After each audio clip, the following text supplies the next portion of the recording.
দেখাচ্ছি আপনাদেরকে এই মুহূর্তে 5 জায়গার ছবি দেখুন। একদিকে বিজেপির প্রতিষ্ঠা দিবসে সেখানে রাজ্য বিজেপির সভাপতি সুকান্ত মজুমদার উপস্থিত রয়েছেন। অপরদিকে গৌরাঙ্গনগরে রামনবমীর মিছিল, বিষ্ণুপুরে মিছিলে সৌমিত্র খা তিনি পা মিলিয়েছেন। নিউ টাউনে রামনবমী উপলক্ষে বিশেষ শোভাযাত্রা এবং অযোধ্যায় সেখানকার ছবি দেখাচ্ছি।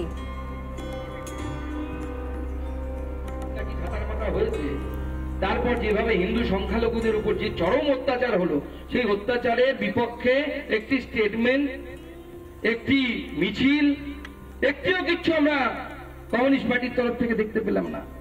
আমরা এটাই বারবার চোখে আঙুল দিয়ে দেখাচ্ছি, this is not secularism, this is appeasement politics, vote ব্যাংকের পলিটিক্স। এবং হিন্দুর কথা তখনই এরা বলবে যখন হিন্দু একত্রিত হয়ে ভোট ব্যাংক হয়ে ভোট দিতে পারবে, তখন হিন্দুর কথা বলবে। তার আগে এরা হিন্দুর কথা বলবে না, এরা আপনাকে দুধের গায়ে হিসেবে মানবে না। এবং এটা সমস্ত সেকুলার লোকেদের জন্য একইভাবে প্রযোজ্য, সমস্ত সেকুলার রাজনৈতিক দলের জন্য একইভাবে প্রযোজ্য।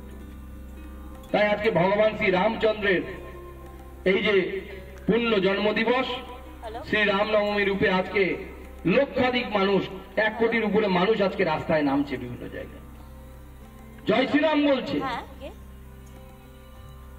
জয় শ্রীরাম বলে, জয় শ্রীরাম বললে আবার মুশকিল। কিছু কিছু লোক আছে জয় শ্রীরাম বললে আবার গাড়ি থেকে নেমে এসে তারা করে, বলে আমাকে গালি দিচ্ছে। তো সেই মানুষদেরকে বাদ দিয়ে, যারা মস্তিষ্ক অপ্রকৃতস্থ আছে তাদেরকে বাদ দিয়ে যার সাথে দেখা হবে সবাইকে জয় শ্রীরাম বলুন। আমার জয় শ্রীরাম বলে বলে বহিরাগত, জয় শ্রীরাম বহিরাগত। আর যীশু খ্রিস্টের জন্ম পার্ক স্ট্রিটে হয়েছিল, আমরা বলি সেটা আমরা পার্ক স্ট্রিটে আনন্দ করি সবাই। এবং তার সাথে সাথে এই রামনবমীকে কেন্দ্র করে কিছু মানুষ বিশৃঙ্খলা করার চেষ্টা করবে।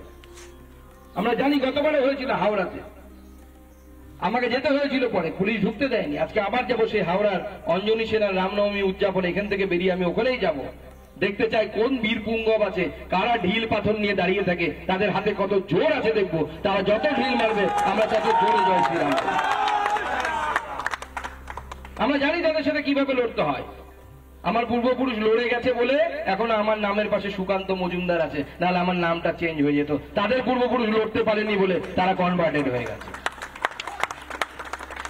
তাই কেউ কেউ দাওয়াত দেন, সেই মহাপুরুষদের আমি দাওয়াত দিচ্ছি, আরে আপনার পূর্বপুরুষ বাবর ছিল না, ইব্রাহিম লোদি ছিল না, আপনার পূর্বপুরুষ ভগবান শ্রী রামচন্দ্র ছিল।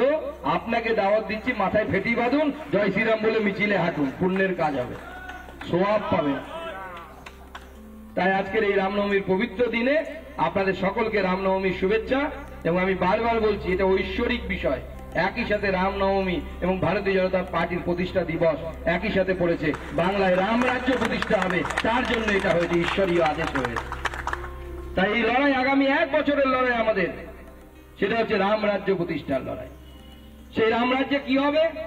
রাম রাজ্যে যেটা হয় বা যেটা হয়েছিল, appeasement of naan, development of all. কারো তোষণ হবে না, কিন্তু ডেভেলপমেন্টের লাভ সবাই পাবে, কেউ বঞ্চিত হবে না।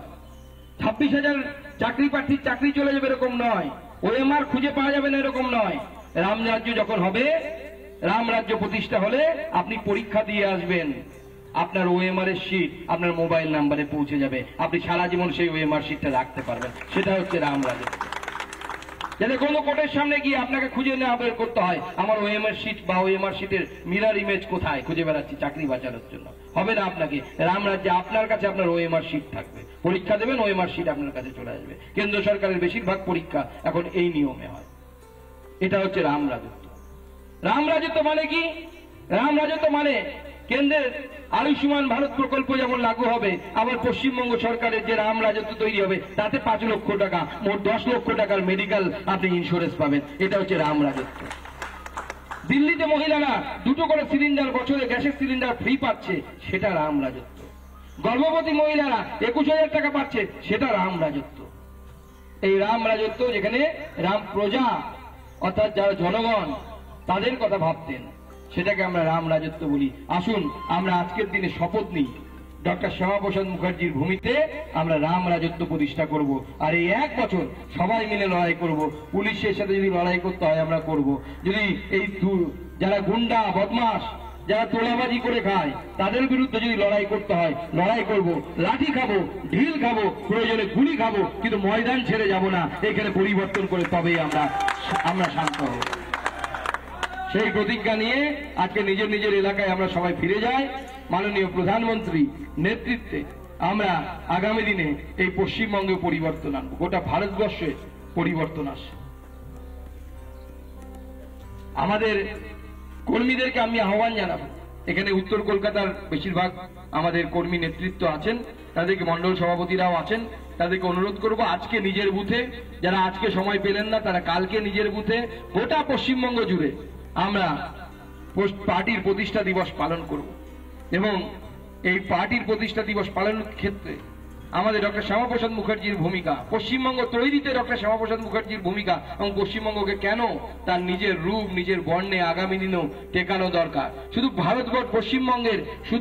পশ্চিমবঙ্গের মানুষের জন্য নয়, ভারতবর্ষের অস্তিত্বের জন্য পশ্চিমবঙ্গ দরকার।